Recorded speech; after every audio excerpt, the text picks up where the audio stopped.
This is scout activity on one of our swarm traps.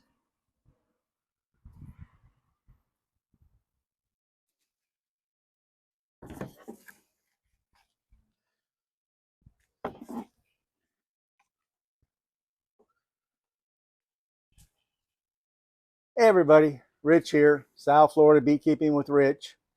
Wish I could have done this video a couple of weeks ago, but I was camping. But it's South Florida. It's almost the middle of February, and that means your swarm traps need to be up and prepped. Okay? Um, I decided to do this video this afternoon, and I went to grab all the swarm traps, and guess what? We've got scout activity at one of them. So I'll have to sneak back later on this evening after they go home and maybe prep it a little bit to further entice them, although they seem very well interested at this point. So it's time to prep the swarm traps. In my case, that just means, you got some of this crud in the bottom where this wax moths have cleaned up any little thing that was left. I'll just get all that out of there. All right. Next step, propolis sludge. It seems like I always have to go over this again and again. This is the sludge that's left over after you've made propolis. You don't throw it away. As far as I'm concerned, it's a very valuable product of the hive, at least for other beekeepers if they don't have it and you do. A little bit of propolis sludge. Let's just, as you can see, this has been well treated in the past, but a little freshening up never hurt. The alcohol will be evaporated here in a few minutes. The most important thing is right here on the outside. Let's dab plenty of propolis in there. All right. You don't need to recoat the entire inside, do you? No, I just swiped it around some here and there. The reason the entire inside is coated is so that it gives them good traction up and down on this plastic bucket. But, makes it smell like home. Okay. Next step, lemon oil. It can be any brand. Any brand, any size container. Lemon or lemongrass? Lemongrass oil. I'm Okay. sorry. Yes, you're right. Lemongrass oil. You want a little bit on the outside. Now, if you look in there, you see the pin. That right there. Yeah. Got it? Okay. Well, pull the pin out. The pin, this is a piece of big plastic straw cut on an angle up there. You can cut it straight across on the bottom, filled with cotton.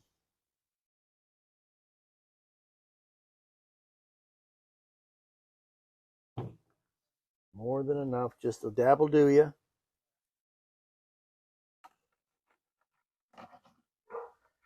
Let's see if I can find my hole. If I can't find my hole, I just make a new one. All right, I'll just make a new one. It's not worth worrying about. You just stick it to the side. It's easy enough to stick it right through the side. Okay, just off the bottom. As you can see, there's holes drilled in the bottom. I have this drill here because I seem to have a nagging suspicion that one of my buckets doesn't have holes in the bottom. And the holes are for? Drainage, in case things get tipped for some strange reason. And the last thing that happens, you see the entrance is here. You set a brick in the middle of it because this is a hanging one. This keeps it stable in heavy winds and such. And the brick goes. Okay. It goes perpendicular to the entrance, and it doesn't go all the way to the back. It kind of stays in the center. Same thing up here. There's nothing like propolis sludge to give good traction. And the guides give the bees a good suggestion about how we want them to build. Yes, and they usually pay very good attention to that. They draw some nice straight combs that we then slice off and put rubber band into frames for application later on. So right angle, which you can get from these 3 screws up here, because I'm always careful to put them in like that.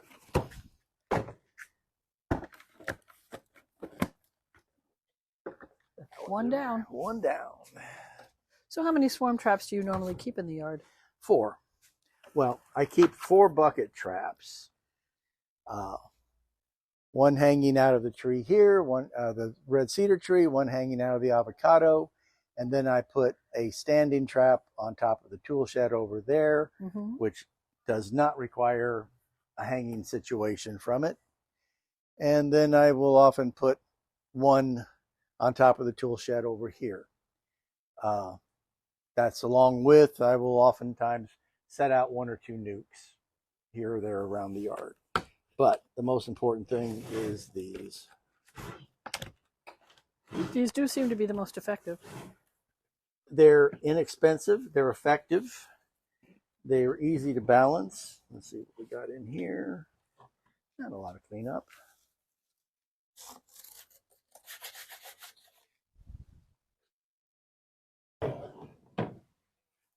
But I was right. This one doesn't have holes in the bottom. Thought I remembered that. Entrance here. Is that something you added later? On the other ones? Yes. I mean, from your original design. Yeah.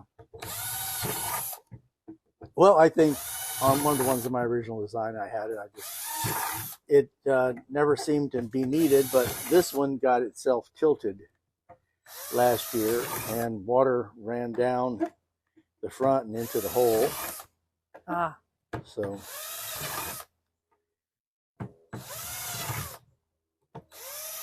not worried about it in the front so much, because they can always run it out the hole. So if you have any insufficiencies, let me pull the come out you. I feel like the pin biter has gotten itself stuck there. A little cleaning up.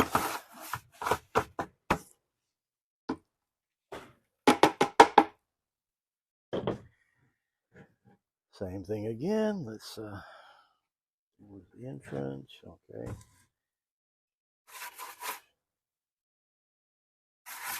Just a little bit of fresh propolis. Like right back there. Most importantly, as I said before, of course, I experiment. Does a single hole work better or a double hole? I find that a single hole seems to be much more attractive to them than the double hole. But they don't really object either way. You've never had a tenant complain? Yeah. Never been taken before a control board or anything.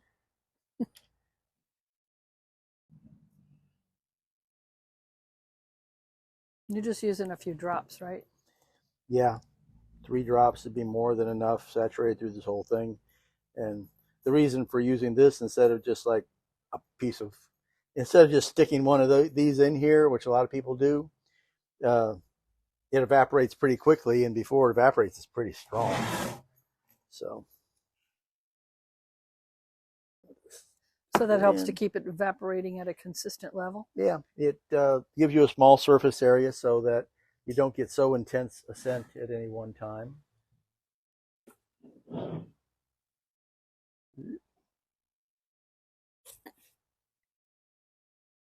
You can see that there was more water in here.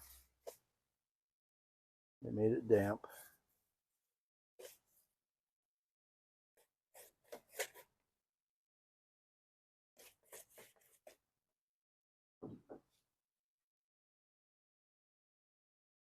Brick. Right. Screw and screw. The fact that a little chip came out of that cover doesn't really mean much, does it? No. it didn't come out from the top. It came out from over The side. all that. Yeah, but it's on the outside part. I want them as in line with the entrance as I can get them. So your research shows that the bees prefer them to be in line with the entrance. Yeah, well, that's the way they're going to do their ventilation anyway.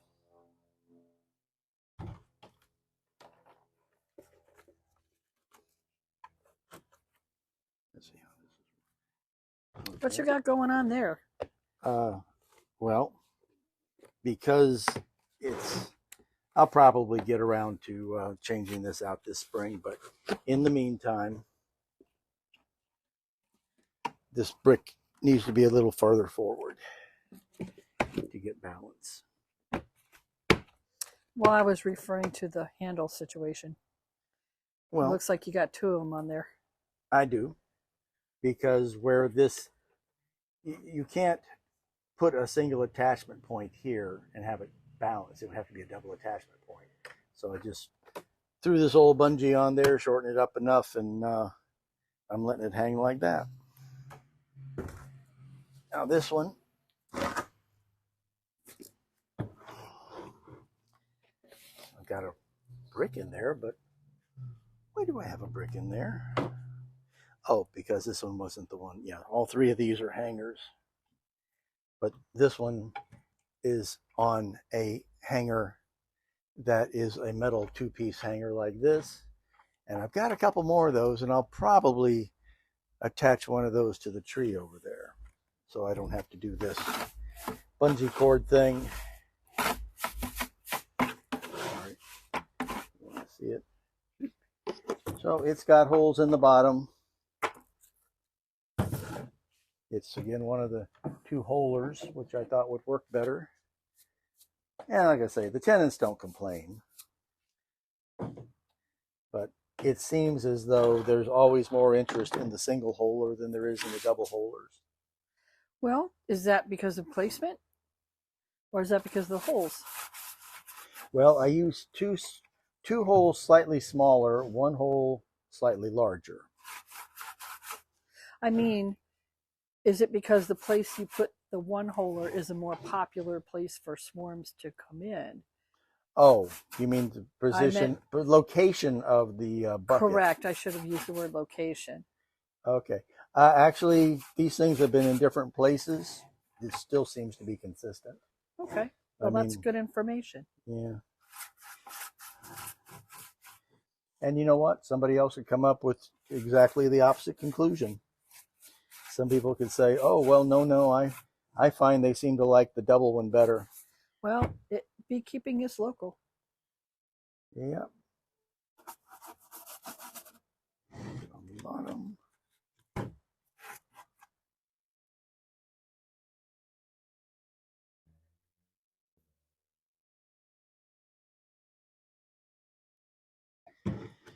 Let's see if this one's dried out enough. I noticed when you put the tea tree, the lemongrass rather. On the first one. On the first one, yeah. It got a little loose.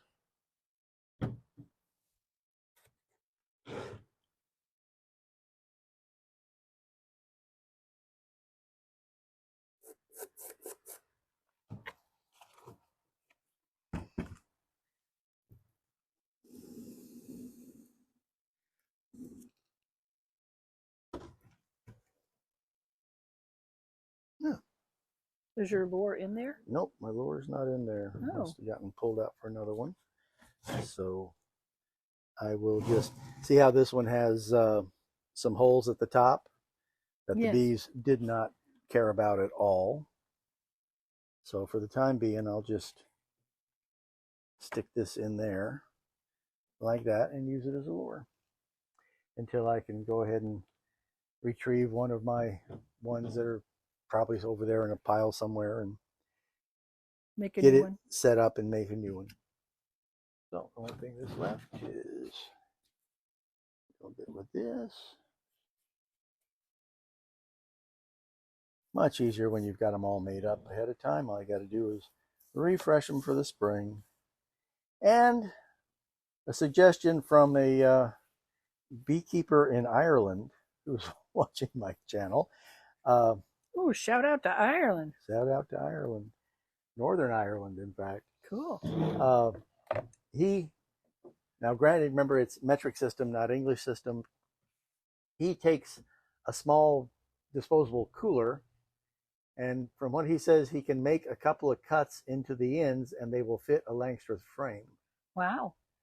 And so I've got to go to the grocery store and get a couple little portable coolers and see if I can do it, because it never occurred to me. I said, oh, no, that doesn't fit. And never occurred to me I could cut into the ends and stick them in there. Yes, you so could. That's definitely something I'm going to try this spring. To make nukes out of them. No, to make a swarm trap out of it. Oh, a swarm trap. That would use frames in it.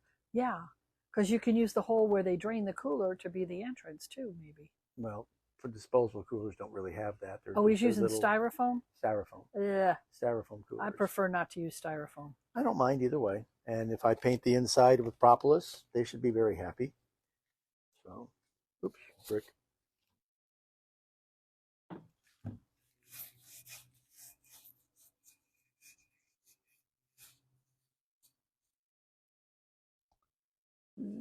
And this one has plenty of holes in the bottom, so that's not an issue.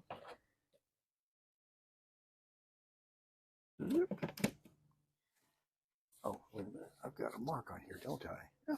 Okay, good. I'll just use my mark. You marked the cover. I marked the cover. Brilliant.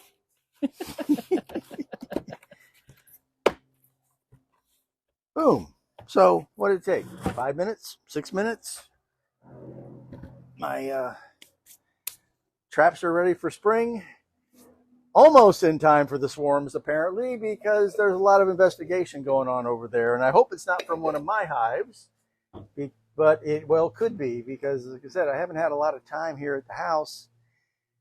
I set them up before I went off on a 2-week camping trip, so they had plenty of room, but 2 of the 3 hives look like they may have filled that space out. And that's tomorrow morning's job, is to go in and do a deep dive into those hives and see where we stand.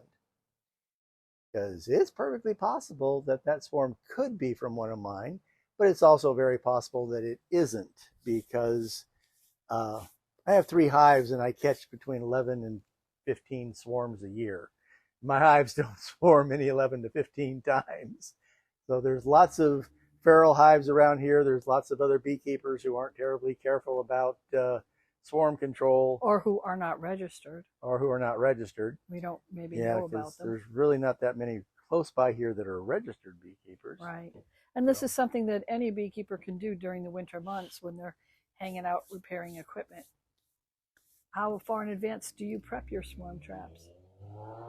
Prep them? Well, in this instance, I prepped like them this. a week too late. I would like to have them up and done by the end of January. If you were a beekeeper in Ohio, when would you do this? April, maybe. Okay, so you would do it a week or so before you actually thought you needed them. Yeah. Okay, that's what I was trying to get to. Yeah, or a couple of weeks, because some people take theirs and drive them around out in the woods and put them up in a tree here and a tree there. So, it could take them half a day to drive around and put up 6 or 8 swarm traps. I only put swarm traps up in my own backyard. I've seen people, I put out 40 swarm traps over a 5-mile area and I caught 6 swarms last year. And I'm like, wow, I catch 6 swarms in my own backyard, and they're not even from my hives usually. But welcome to South Florida, where we have all the bees you could possibly want. I was going to say, it all depends on your area. Yep. So that's it. I'm just going to go hang these back up, and I'll sneak out and grab that other one after the bees leave it for the evening. Let's go see what's doing with it right now. All right. Yeah, they're still inspecting it on the heavy side. And yet none of these other traps, which are the furthest away, would be 40 feet. And none of them were showing any indication. And I'm a little surprised at that, because, wait a minute, no, I didn't. Did I just see a drone go in there? There was no activity at this trap yesterday. That's one of the things I do when I walk around the house every day is look at all the traps. Where? I thought I saw a drone go in there.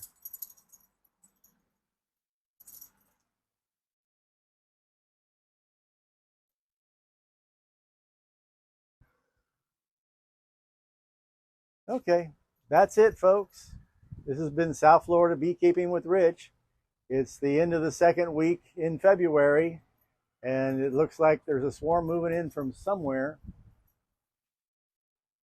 But they seem to be coming from behind us, which is the opposite direction from where my hives are. Yep, they're definitely coming in from behind us. Okay, so I'm going to catch somebody else's swarm. Bye-bye.